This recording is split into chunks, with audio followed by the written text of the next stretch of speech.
The following is our first episode and a conversation with Elias Groll, the CEO and co-founder of Codesphere. Before founding Codesphere, Elias was a founding engineer at Vectornator and then went on to be a software engineer at Google.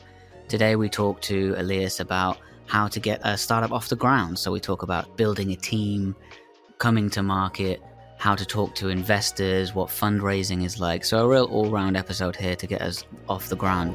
This episode is brought to you by Codesphere, and you can listen to more by subscribing anywhere you find good podcasts. Enjoy the episode. Negotiations? We've lost all communication. All right.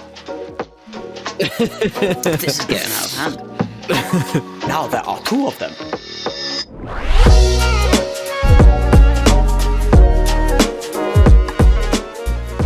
Do you know the bit I always think I wanted to find out about when I didn't know whether it was like he was being really sinister or whether he was being really like admin-y when he's like, okay, process them. Yeah, process them. Is that like take them to some kind of like concentration camp, or is that just like do the admin? I don't know, but I like there's loads of bits in that first bit with when she's like, I'm not a committee. I was not elected to watch my people die. Do you watch it in German or in English, Elias, when you watch it? What are you talking about, guys? Episode 1, man. I mean, we're still at Star Wars again, surprisingly. But when Amidala's like, I'm not a committee, I wonder how I'm going to watch it in German and see if it's you're giving her a German accent. Yeah, maybe I watched it in German. So probably. I recall Amidala and everything, but I don't recall that. I think you must lose so much of the funny shit when you watch it in the language. Yeah, it might be like Germans are not funny. Anyway, let's... You said you read The Economist. Now you read The Economist. So yeah, I read The Economist. I'm going to try and read The Economist or the Financial Times each week. That's my new plan of the year. Going well so far. And this week in The Economist, they've got the whole theme, what tech companies are doing now to keep up. Like because on the horizon, they're all like basically banking on being the company that's going to have the next thing. So like Facebook, Metaverse, easy. Like Amazon's just like spraying and praying with like buying electric car companies and like, you know, obviously they've got their whole AWS like cloud frontier. Google is like putting a very small bet on quantum and also like just kind of waiting quietly. Yeah, but the cloud service providers are available. Shout out to Codesphere. Shout out Codesphere.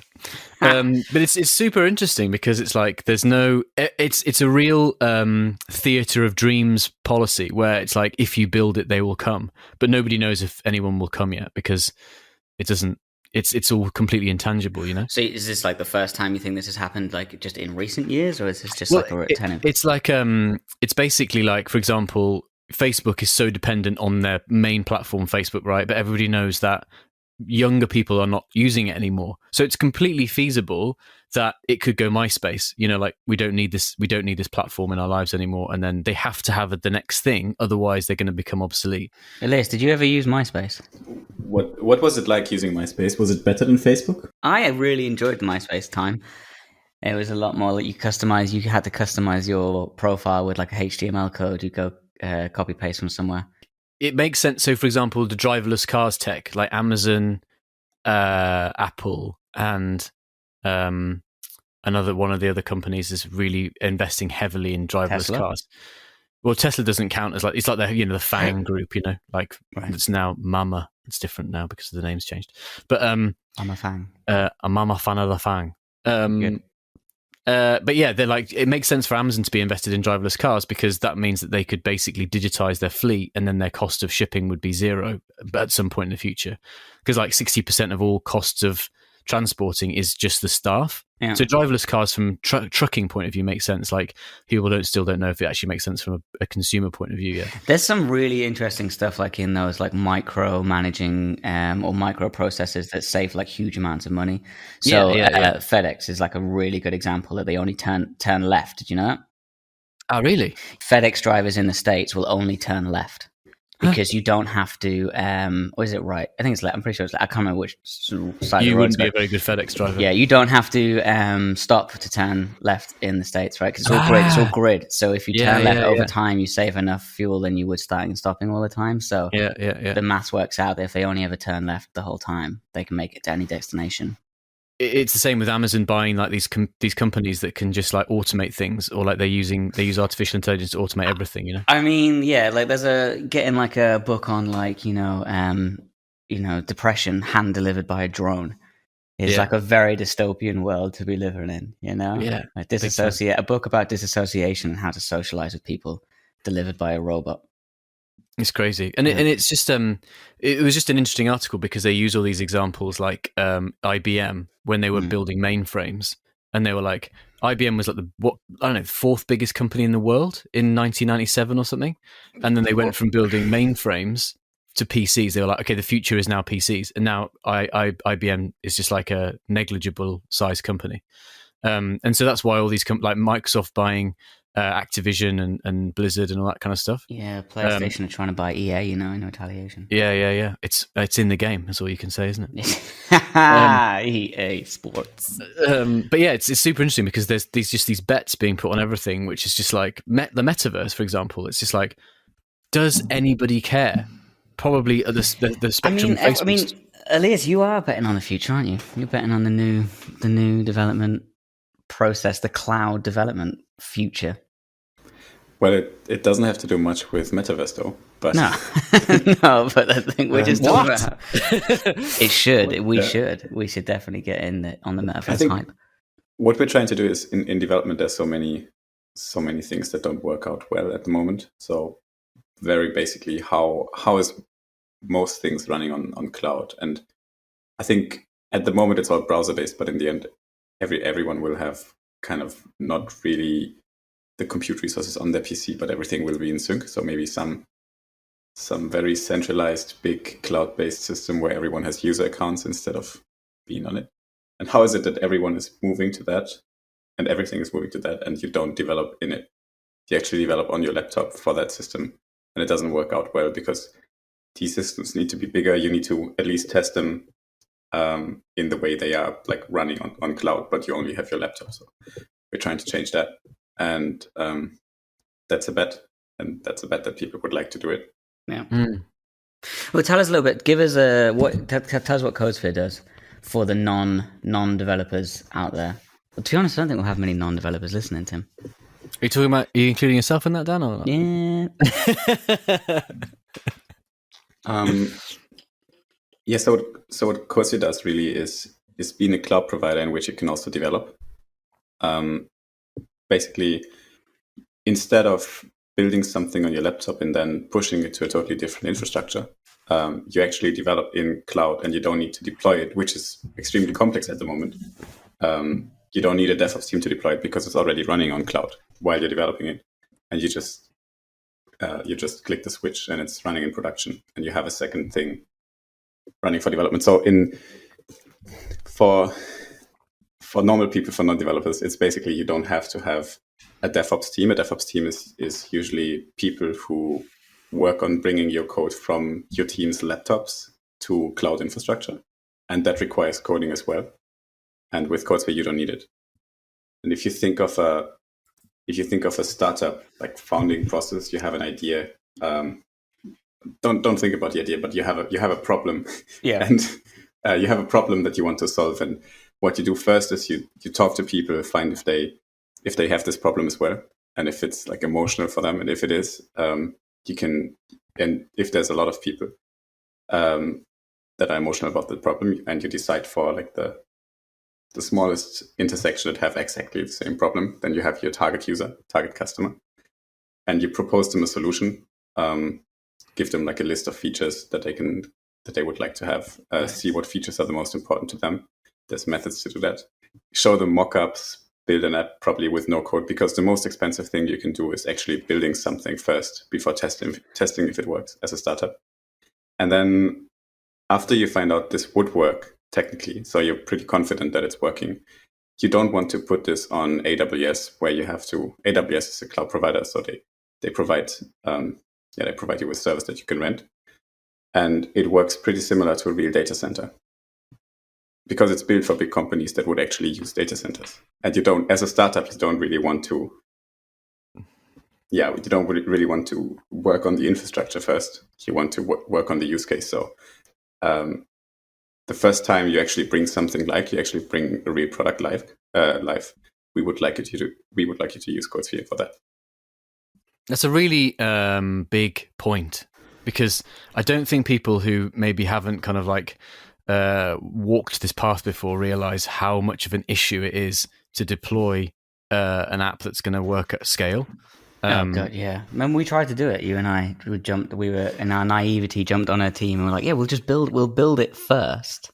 Well, yeah, but I think there are platforms that let you do it, like Vercel and like Netlify let you do to a certain extent. But then the thing is, and this is what I've kind of realized now, when you start working with clients, or you like people have very specific ways they want to do things, and they maybe they don't want to use DigitalOcean for a certain thing, and they want to use a different hosting platform and all this stuff.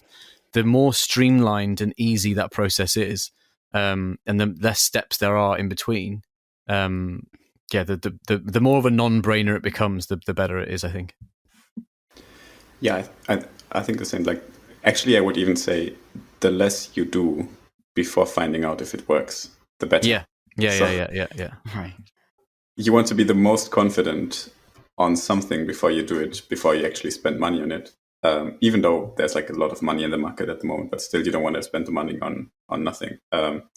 You want to be the most confident without actually doing something. Mm-hmm. And Codesphere gives you that confidence for your first actual scalable product, in which you're really confident, but you're hopefully, I think a startup is probably never confident enough to put this stuff on AWS, or should never be confident enough to put this stuff on AWS. But do you think that's? Do you think people think that's the only option because the thing that came before it was even more terrifying? Like, I have my own server rack. I mean, yeah, having your own server rack is obviously even more terrifying. I mean, AWS, they think about the concrete that they put in the walls of their data centers to save energy. So you don't have to. Well, because of the heat transfer or something. Yes. Wow. Because heat and space is very important for data centers. But anyways, AWS is still built for these top companies that would otherwise use a data center. That's the main point. And Vercel and Netlify, they are built for one particular use case, for serving front end and like one-time requests that are not constantly running. And you just can't build everything with it. That's why Codesphere is not working like Vercel or Netlify. Yeah. So the way Vercel and Netlify are doing something is very scalable also, because they don't need to have something constantly running. They basically, how that works in theory, they basically have a database that stores your code. And if someone is requesting their server, they just download your code ad hoc, execute it, and delete it again, or leave it again in the database.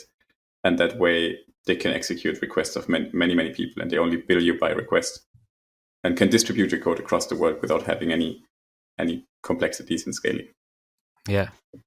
I think they were also really clever to sort of like piggyback Next.js onto that system, because the way that the server-side rendering works and the way that the data is requested basically makes Vercel a no-brainer, because it's like, oh yeah, we can request the data on the front end.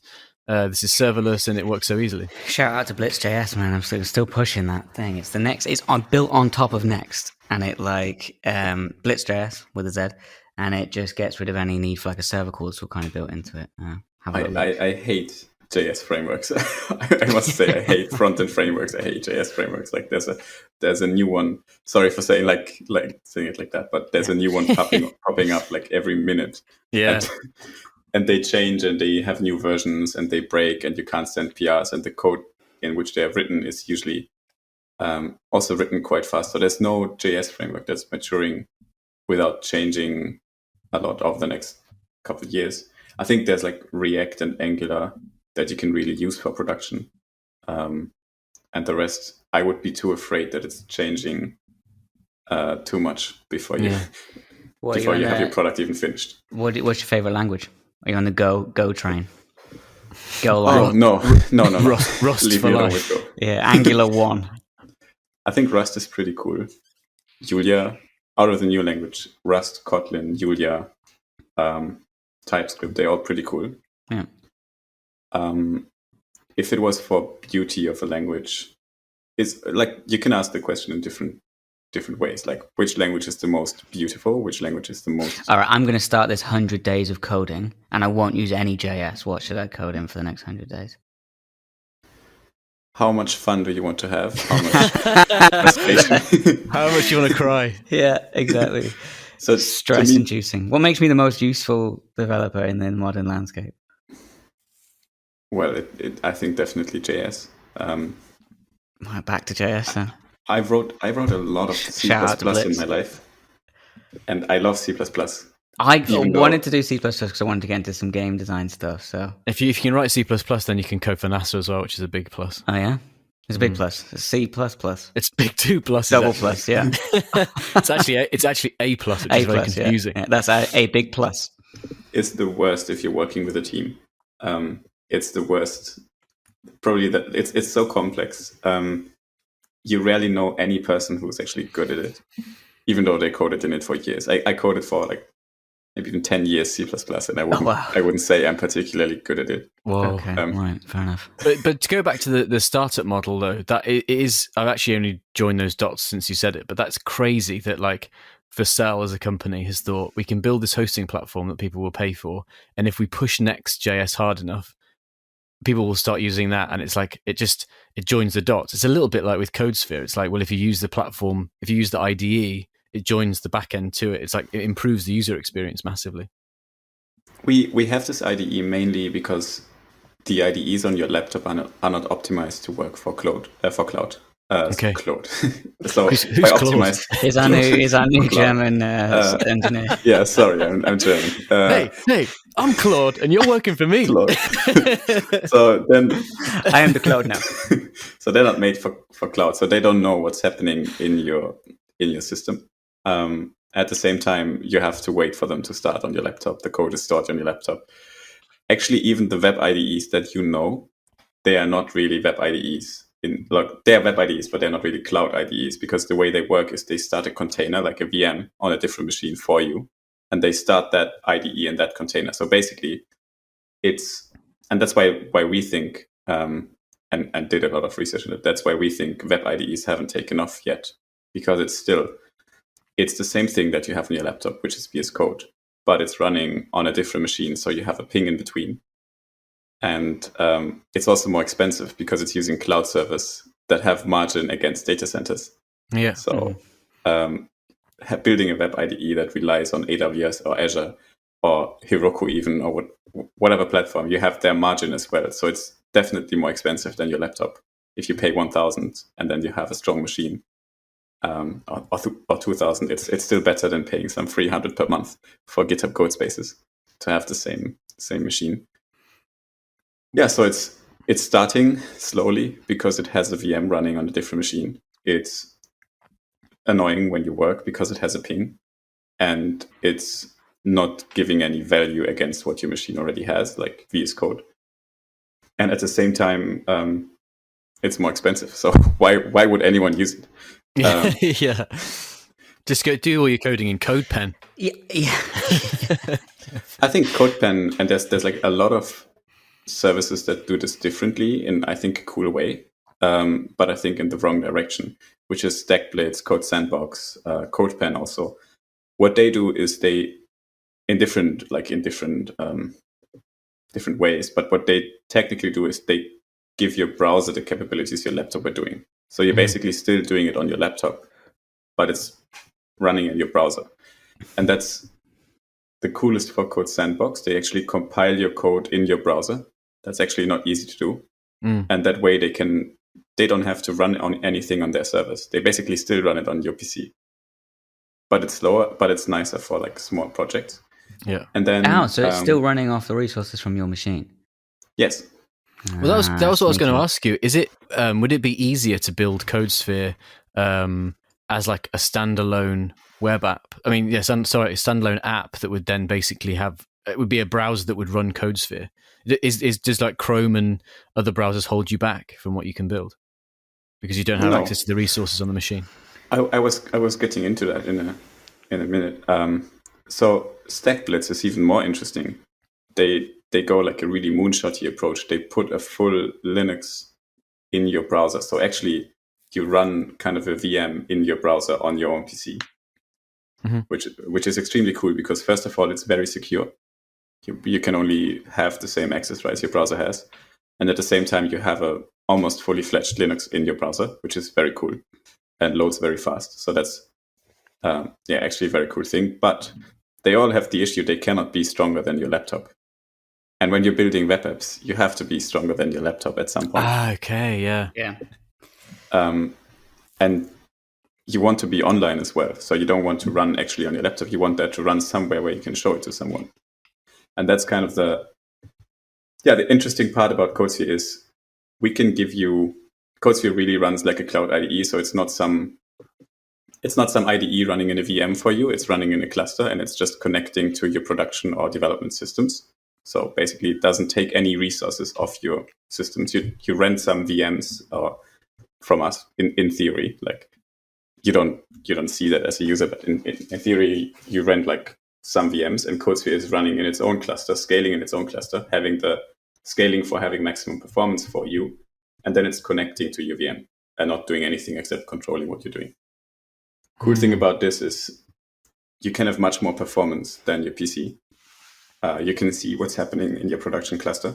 You can switch between development and production like in a second. You could, if you needed to, actually debug in your production system. And you don't have to worry about deploying anything because everything is already deployed. Your production system is already deployed. You can serve real users with it. It's pretty scalable. And your development system is already deployed. You can show it to, for example, your product owner in your company, and it's a live link that you can give them, and you don't have to worry how that works. If you're like building a company, that's like a really powerful way to kind of streamline that whole process without investing too many resources. I mean, as I said, the idea is you build your first real product in it, and you don't have to worry about DevOps. You just have a great developer experience. You build it. It's already running. It's already live. You can serve thousands or millions of users with it, and you have all the different things that you would have, for example, at Google, where you have staging builds, a build for every development branch in GitHub, where you have your production build. I know that's probably way too nerdy for everyone not coding, but I think if you're coding, you know that every feature that you develop, you want to have a live snapshot of it running, so that you can show it to people. You want to have access to your production app, at least visibly in the way that you do it to your development. So you can go there with an IDE, you can see what's happening, you can see what's breaking if something's breaking. And does it still use Git behind the scenes to sync the branches or the versions? Yeah. Yes, we use Git. We use a bunch of different systems. We might go away from Git, but at the moment Git is the most used, so we're still using Git. Yeah. That's a good example of a tool that was written very fast to do something completely different. Then kind of took over the world. Git, really? Yeah. What was it written to do? The guy, wasn't it the Linux team was trying to build something, a feature of Linux, or were they trying to build Linux? I can't remember. The Linux was also just built like as a throwaway, wasn't it? Seen that? There's that. Certainly not a tweet. It's just like a message written in like the early 90s. And he's like, "Hey, I just made this operating system. Check it out. Probably get rid of it in a few weeks, and it's Linux." Crazy. Yeah, finished. I think. I don't really recall the story, but someone also told it to me. Like Git was actually not intended to be that kind of software. It wasn't intended for the worldwide version control system. Yeah, it was a team that was doing something from like, this is way back in the 90s, whatever, when remote work was like crazy. They were trying to build a piece of software from like many different locations, and the head guy, the head CTO for the project was just like, okay, this isn't working, and he built Git in a weekend just to fix their problems, and then that was the birth of it. And it's also Git. English listeners will know that Git is like the word Git is like a spin-off for a very annoying old man. But the guy that invented it knew that, and it's actually named after that. If people think it's a coincidence, surely. Yeah, it is. Really? Yeah, it is. Yeah. So GitHub is just a collection of old Gits. A collection of Gits. Yeah. It's like an obscure English insult, Elias. Annoying old man. Yeah, exactly. Yeah, sort of. Okay. So you talked a little bit about the cost to the user and why it's not financially viable to kind of like have a sandwich element between the user and like an AWS cluster or something. How does Codesphere actually monetize what it's doing? What's your business model? So we sell servers. We have our own data centers. Yeah. And we run on them bare metal so that we don't have the virtualization and that we don't have the margins, so that we can actually give you something much stronger than your laptop for costs at the same price than your laptop as your laptop. How do we? Yeah, so we sell with the margin on that. That's the first thing, and the second is will you pay for, if you have a big team, you pay for users as well. Okay. And also get like compute resources for that. This is a very leading question. But because you have a business model and you know how you're going to make money, why then do you also need to seek investment? Because we want to build more first. And like that, the platform is extremely complex. We basically do exactly the opposite of what I would recommend if you're starting a startup. Because all right, now we're into the goals. Yeah. Yeah. So what I mean by that is we're tackling an extremely complex problem. We have our own data centers. This is the like least scalable thing. We have our own data centers to try what's doing. It's the least good thing to pivot. Like if you have if you have 3 or 5 data centers and then notice, oh yeah, probably this isn't working out. What do you do with the data center then? Yeah. We invested $1 million in the product development already, and it's not yet really out there in the market. So it's still ongoing development. And we are going to invest probably some more millions into the development. So this is really not what I would recommend most startups. For us, it's the way, because we did a lot of research and we are very confident that this is going to be changing the way people develop. And it's a bet, obviously, and we need investors to not have to take that bet on our own. That's one thing. Sure. So we're betting on this together. Yeah, Tim, lend me 50 quid. I've got a bet to make. And I think, investors also help you, like guiding you in that direction, how you can actually find out if it's really valuable what you're building before you actually build it, or while you're actually building it. I think in like half a year in development, maybe like almost a year in development, in having 35k users, we basically noticed, we didn't do enough research. So we are very slow in building because it's extremely complex. So let's find out if we're actually building the correct thing. And we noticed, actually, we didn't notice anything to add or to change. We only noticed what to throw out. Okay. And we threw out so many things, and it was really valuable. And I wish I would have done this earlier. So any new startup, the recommendation is really do your product research before you actually do it. And even if it takes a year. What was the biggest feature or element that was chucked that you were surprised at? Like that was removed. Yeah. So we thought all the time that we would have both deployment and live development, so that it was 2 systems. And we figured it's actually just fine to have one system that's both. Okay. So we could ditch all the features, moving something to a different deployment. Mm-hmm. And I mean, the IDE doesn't need to be, at least in the beginning, doesn't need to be that powerful in the beginning. It needs to be good with Git. It needs to be extremely fast. So it should start in less than a second, which is close to impossible if you're running on a different server, which is why we're working hard on doing it. Yeah. So it needs to start in less than a second for you. It needs to have good Git integration, and it needs to have very basic kind of like scripts that restart once it crashes, so that it really has this high availability thing. And that's it for the beginning. Okay. So there's like already a few like core lessons that the product focuses on that you kind of learn after doing the product research. that it was really necessary to do. Is the Yeah, core yeah. lesson. The core lesson is really, we found pretty much where we fit in this. So we found that we want to build for startups, or at least everyone that wants to work like a startup.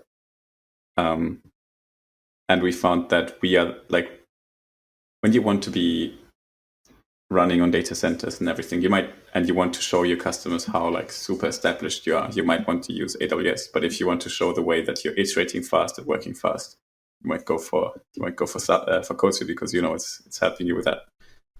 And I think that doesn't count just for startups, but for any team, even at bigger companies. If they want to work like a startup, they're developing a new product. You don't want to develop everything first before you actually know if it's working. And we found, like, as said in the beginning, we found where we fit in this journey is when you really want to build your product for the first time. You really want to have a running thing that's not no code, that's not research, that's not like a WhatsApp chat where people can ask you. And through a message of like, wouldn't it be great if this? What if this feature started like this? I was saying this because I have a friend who's also starting out a startup, and he had this very smart idea. He wants to build a habit tracker, and he's actually also using Codesphere a lot. So he's always bringing his ideas to Codesphere, and he has this habit tracker thing. And what he did before he's actually building it, he just made a WhatsApp chat with his clients and just said them, okay, just text me what you did this day, and I'm going to give you like a really good BI dashboard on it telling you what you did and how you can optimize your day. It's like a mechanical turking, like front. Well, that's literally, I mean, I think that from talking to people who either use startup ideas or work at startups, that seems to be the most tried and tested way to work out if you've got a good idea or not. It's like, there's a guy that I know who runs a coffee shop in Berlin, and he uses this software in inverted commas that basically helps you. I'm doing air quotes. I feel like Joey out of Friends. And he basically has a software that optimizes your ordering. So like ordering all of your coffee and your food and all this kind of supplies into your coffee shop, right? And my friend realized that basically what it was him editing a Google Doc, doing exactly what you said about your friend doing in a WhatsApp message. And then eventually, like, he learned enough about the business to then turn it into an app that would work. And it's the same for that video conferencing platform, Meet, that we've spoken to before, Meet Butter. Butter, right? Yeah, it's butter, just butter now. It's not meat. That's just a different food. You know that thing, meat. Yeah, butter. Yeah, butter. But he said the same. It's just basically like a collection of, for their video conferencing platform, they just made a suite of templated Google Docs and meeting links and a WhatsApp chat channel. And that was the start of the idea. And then they just tried and tested it. And then they were like, okay, what we need here is this thing, or like we need this idea that bolts onto it. Yeah. So it doesn't have to be like, to use the English phrase, bells and whistles to get off the ground. Have to have all of that. They got Butter got their MVP out in 2 weeks, right? From start to 3 weeks. Launched in 3 weeks. That's very impressive. Yeah, that's really cool. Yeah, we're going to get him on soon, or I'm going to reach out to him. Obviously, if he comes on. If you're listening now, Jacob, you're coming on. Yeah. Yeah, please. I heard of this startup in the US also where they wanted to give they wanted to provide an autonomous food delivery, and they just had these robots driving to people's houses and delivering them food. And what they actually did is they put Android phones in it and had, like, it was basically RC cars with a cooler on top and having an Android phone. And then they hired people in South America to drive them to, and the users didn't notice the difference, so they proved pretty fast. Like monkeys on tiny bicycles. The ultimate Android. It's a great thing to do. But I mean, to go back to the conversation we were having at the start of the show, all of these, like, technically mega startups like Amazon and Google and Facebook, these are all companies, and Apple to a certain extent, these are all companies that started in a shed. Like, there was a guy. Can I cut you off right there? Like, yeah. They are all companies that should use Codesphere for their new ideas. No. Yeah. If you're listening. Do you think this before you carry on, Tim? Do you think this like no ops like movement is the way to develop in future? You think it's gonna? Is it like a? Yes. Good. Carry on, Tim. With those examples, obviously they're massive companies. Everybody knows the story that Jeff Bezos was selling books out of his garage, blah blah blah. And there's like a what we were saying there, where you've got these like little tiny examples of using a spreadsheet that becomes an app, or like with Codesphere, you see the problem and then you like create a very technically advanced way of solving it, even though people might not know what the problem is or the solution. It's like it makes sense for the core users, What do you think of this whole like movement at the moment into this whole new area of like what the people just basically taking these bets on these ideas that are like slightly marketing heavy? Is it a punt in the dark, or is it informed? Like the metaverse and all this stuff. I don't know.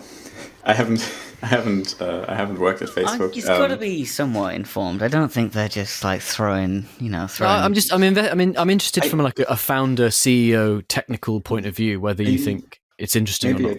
I can give some context on Bezos at least. So I think when we first built our own data center, we noticed a lot that AWS is exactly like mimicking what we built. And I talked about that to some of our investors, and they said, "Oh yeah, that's the way Jeff Bezos works and thinks. Is basically he's taking stuff from the real world and making it digital. That's what he did with the data center. That's why AWS is built for big tech, for big companies that would have their own data center. They actually have their own virtualized data center in AWS, and that's also the way Amazon worked. And that's also the idea they had when they turned Amazon from a bookshop to the Amazon it is right now." Because they built that bookshop and then they noticed, oh yeah, if you go into a mall, there's more shops than the bookshop. And you have the mall and you rent out the space to these shops. So that's kind of the model behind Amazon. Yeah. And that's why they shifted to that. And yeah, I'm not sure what that has to do with a rocket that's not going over low orbit. Yeah, that's weird. Because when you go to the shopping mall, of course, you then want to go to space. Yeah, true. Or maybe the whole world is already sold, so now you have to go to space. I don't know. I think the metaverse. What was he really doing up there? Let's start a conspiracy here. Hopefully, like cheering and drinking a beer or whatever, like in space. For me, William Shatner's involvement in that was absolutely glorious. Did you see it, Tim? Have you seen some of the clips of William Shatner? And he's there, and he's like, "I am here now in space." It's so good. Yeah, and they just isolate his. Obviously, I'm totally misquoting him. Sorry, I am here in space, Mr. Shatner. But he's the way. It's weird he was so excited because he's been to space so many times before. Yeah, I know. He was there for ages, wasn't he? Yeah. On the final frontier as well, not just like low orbit. Not just normal space. Yeah. Very enterprising man. As a Bavarian-born, why wouldn't you bring like a beer mug and then you see the beer floating and you I'm pretty sure there's some sort of like mechanical danger there and just having like free liquids floating around and drunk people in space. Yeah, like a Munich Mass. Foamy beer. Yeah. Just Bretzels in space. Waterproof the entire interior of the thing. Bretzels in space would be a good band name. Yeah, like Weißwürste. White sausage. White sausage and white sausage in space. Yeah. Do you know the sweet mustard?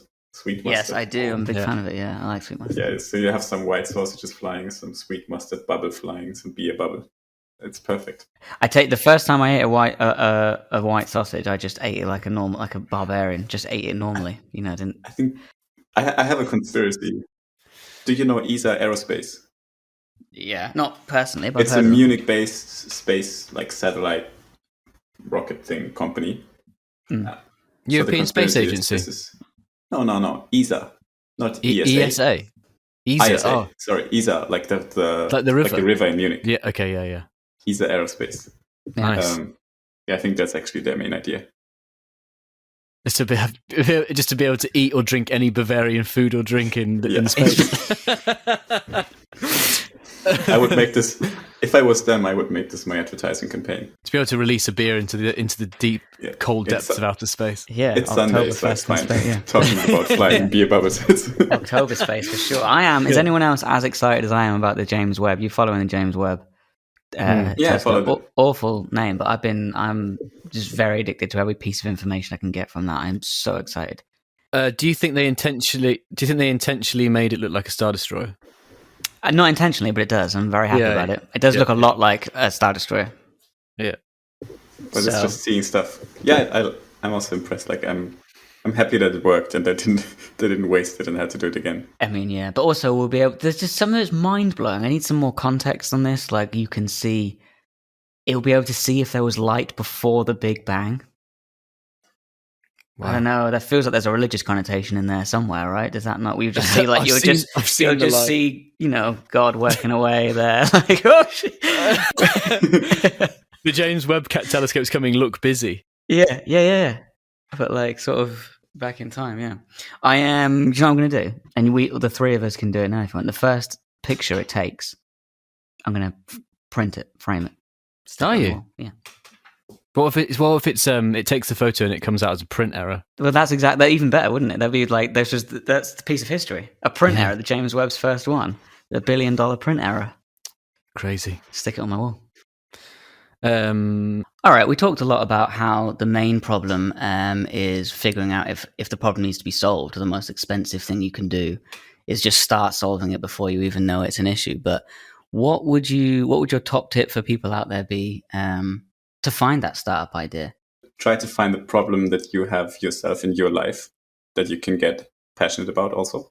Mm-hmm. Then try talking to people, try to like find if many people have that problem as well, and try to invalidate, like try to find the problem with your problem, try to find if it's only you having that problem or is there enough people having this problem as well.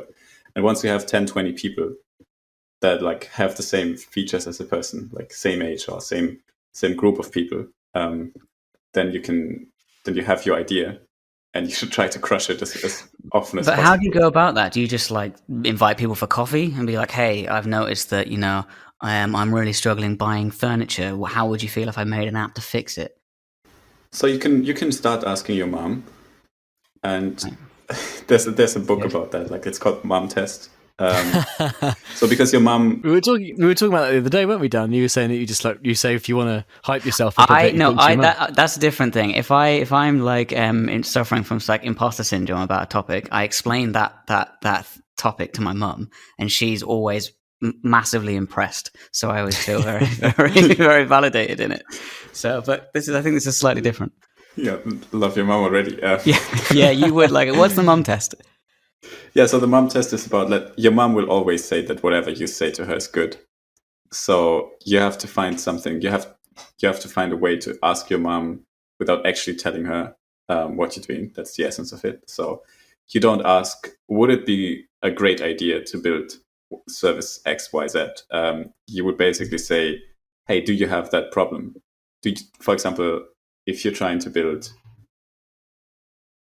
If you're trying to build a new chat app, you ask her what she's doing on her iPad and how does she communicate with people, and she's talking about that. And you just try to find the problem without actually telling it to her. You can do that to your mom, you can do that to your network, and you can ask. Okay. So it's like a bit of an Inception kind of thing where you're trying to get the problem without asking a leading question. That's exactly right. Yes. Yeah, I was about to say, the trick is not to ask leading questions. You have to read between the lines. If you ask someone like, if I solve this problem, the answer is always going to be yes. Like, yeah, sure, I would love you to solve that. With other people than your mom, it also works just telling them, hey, I'm going to invest all my life savings into that. So please tell me the truth. Or you can also tell them like, hey, if you actually find it so great, why don't you call your friends and pitch it to them? You could also say, if you actually think that it's great, can you pay for it today without it being built? Yeah. And all these three things, it will lead to people like telling you the truth, like by not paying for it or by not calling their friend. Do you think that's one of the important things about having a co-founder? Because then you've got somebody to bounce the idea off before you get to that phase? No, they will also be excited. I think co-founders are you have to have a co-founder. Basically just because it's hard and it's not fun to have a startup. It's probably the least fun thing. And it's the most stressful thing because so many things are happening and you have to have so many. The more the company grows, the more problems you have at all ends. More money, more problems. Yeah, it's not just money; it's like just everything, and more everything, more problems. Yeah, more everything, more problems. And having a co-founder is like really, you just need this emotional support, and you're in it together for the next 10 years. So you don't want to go these 10 years alone. That's why you need a co-founder. So the biggest piece of advice, the biggest takeaways are definitely make sure you validate any startup idea you have before you go into it. Yeah, find that idea by looking at problems that you have yourself, and then try to crush it through talking to people and finding if it's actually stupid. So you were saying about having a co-founder is like a really important step, and I've actually heard a lot about how it might be one of the most important steps you take, one of the most important decisions you have with a startup. But what about the rest of the team? Because the early team you have in a startup is so vital. What would you say about hiring? What's your advice to people out there looking to hire their first founding teams? I think the most important thing is so first of all, for context, I think we hired very well at Codesphere. We have people who have been working 10 years at Google, almost 10 years at SAP, having been like essentially one of the early team members of DigitalOcean. And that's for a cloud startup. It's basically the perfect team. I think the main point is you can't expect them to come. And it's not like you put up a job advert and then people are coming in. Even juniors are not coming if you put up a job advert. It's I think don't be arrogant. Actually reach out to people, find people on LinkedIn if you don't have them in your network already. But find them on LinkedIn or other platforms and chat with them and try to get them, like, sell them your startup to join you. We had more than 400 interviews to hire these almost 40 people that we have. And I think it would be a complete lie saying that they just came to us because we're so great. They came because we actually reached out to all of them. Not via adverts, like via DMs, via phone calls, asking people if they can recommend people. So the personal touch, man, find someone you want and go to them. It's a lot of work. It doesn't come, and you can't. It's also like I heard a lot of our engineers say, okay, we interviewed with this other startup, but they behaved like they're such a big company. They had this hiring manager talking to us only. They didn't actually talk to us, even though they're just like a small company. They told us to send an application to email XYZ. And yeah, if you do it like that, you completely take out the startup touch of it. And then why wouldn't a good engineer join Google if you behave the same way? In the same. True. Well, you have no culture by default then. That's like, because there's no human touch involved. Yeah. Yeah. In a very short period of time, the whole paradigm's changed about, like, now it's like you're interviewing the company just as much as they're interviewing you. So I think this, like, finding people you want to work with you and attacking them individually or personally, maybe attack isn't the best word. Approaching them. Just destroy. I talk to everyone joining the company. There's no way around it. Like, I talked to them, I convinced them to hire, I sold Codesphere to them. I reached out to them in the first place. So this is really the essence of having a good hiring. You need a hiring manager nonetheless, but the hiring manager shouldn't do all of that. It should be done by the founders. That's how you get the team. Awesome. That's really good advice for anyone out there who's at that stage. Okay, so final question. We've had a good hour of chat. What's next for Codesphere? What's in the pipeline? It's going to be cool. We are going to add more data centers and finally reach stability for production usage. And the goal is to reach that by April. So you can use Codesphere. You can sign up, like everyone. Just sign up, codesphere.com. You can use it. You can try it. You can get this effect of doing something and it's already live.